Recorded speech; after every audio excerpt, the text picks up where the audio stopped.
Hello everybody, this is El Capitano here, again at Footy World Media with Footy Tactic Hub, bringing you another clash at Champions League. Between who? Between the king, Real Madrid versus Juventus. Today we watch a beautiful game that represents both teams, and Real Madrid was able to secure an important win against Juventus, which brings their spirit up for the Clasico. And now, let's get to the tactical approach that both teams followed.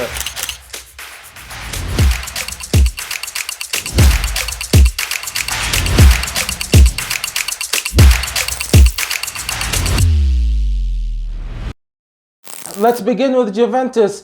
Juventus relied on extreme compact mid-block and as well as low block. We saw them that they cover the central space. They blocked the central midfield, restricting Real Madrid to not build in the central midfield.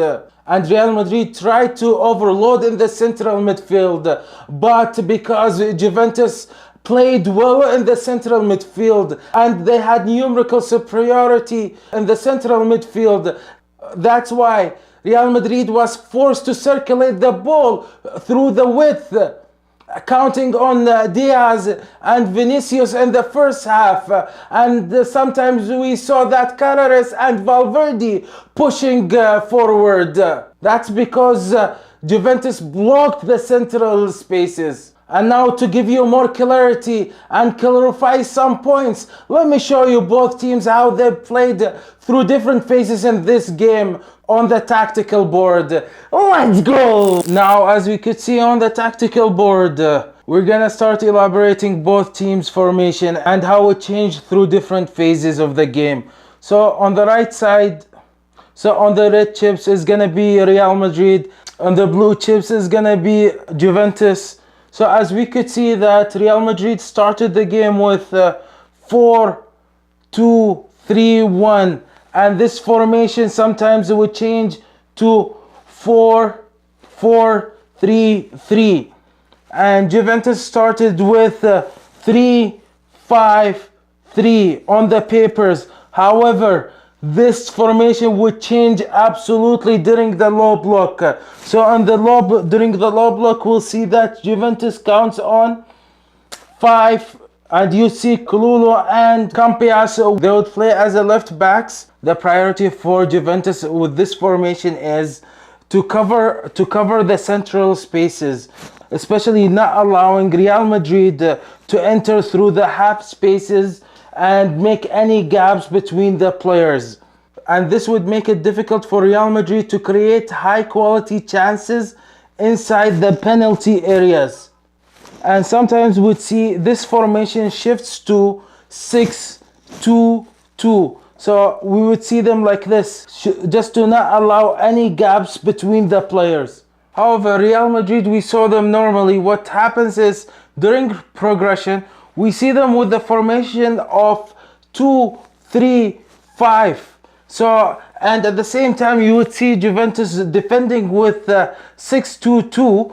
We would see that Real Madrid would try to push their backs like Carreras and Valverde all the way up here to try to create numerical superiority on the width. So we would see that sometimes Vinicius overlapping with Carreras. Sometimes you would see a switch between Bellingham, who plays next to Mbappe, and create overloads on the width.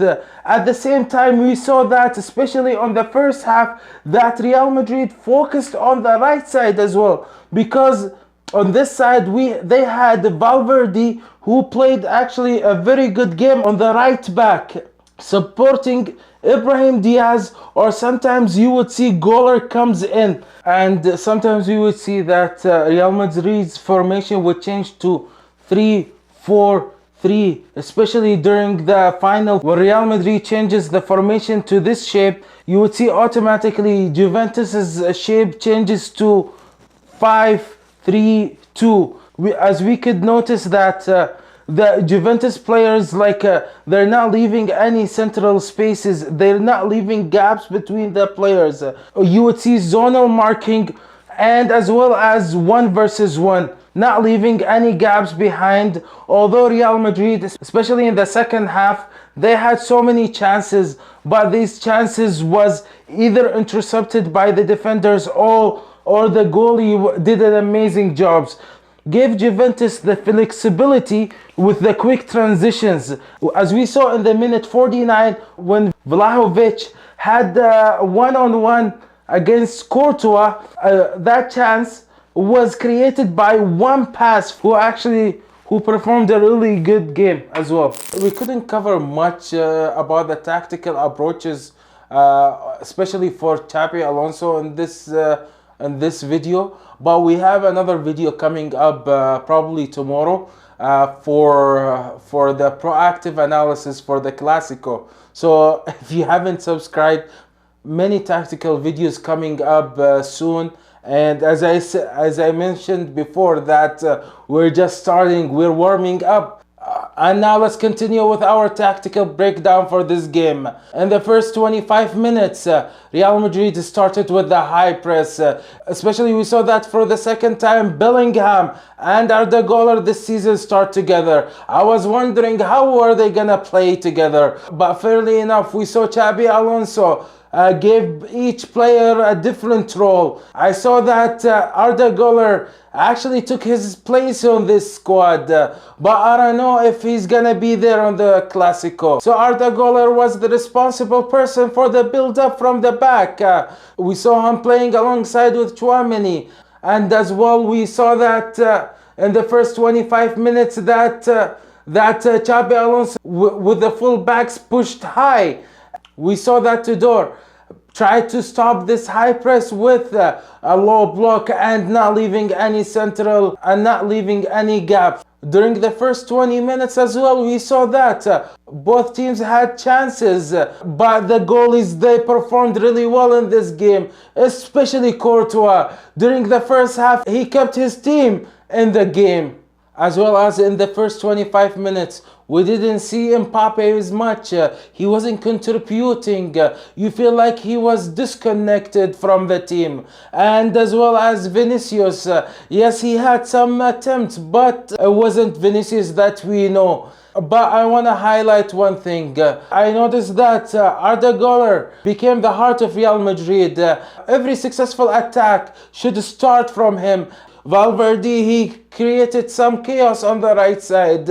We saw him underlapping with Ibrahim Diaz, who wasn't very bad. But there is a question always pops to my head. How come Rodrigo is not joining the team? Is he punished? What do you guys think? Please enlighten me and leave me your answer below in the comment. I'm wondering, where is Rodrigo? 2 years ago, this guy was one of the best players in the world. But right now, he doesn't even exist in the starting up lines. Or we don't even see him as a substitution. What happened, Xabi Alonso? At the end of the first half, we started seeing Mbappe linking up with Guler and becoming more involved with the team. And in the second half, Mbappe continued with the same energy as he finished the first half. And Vinicius became more involved as well. We saw him playing 1 versus 1 with Kololo, but Kololo wasn't alone. He was always supported by Gatti, or sometimes we see him being supported by Thuram. And here I'm gonna stop. How come Thuram is being taken off instead taking Cobb Miners out of the field? Because Thuram was the energy who was supporting the defenders and supporting the attackers as well at the same time.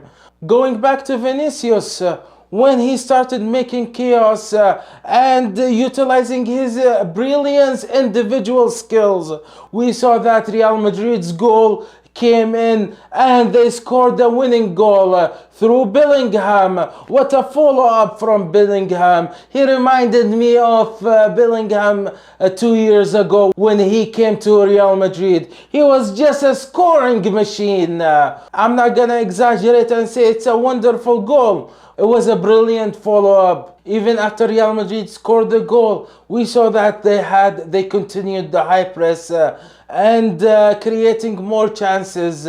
However, Juventus didn't keep quiet.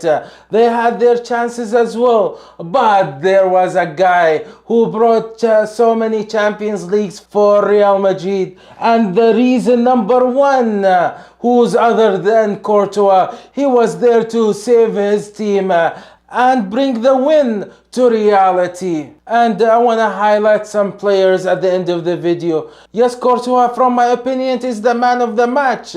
But there is a guy who was absent for 2 years due to injuries back to back, is Eder Militao. He performed one of the best players.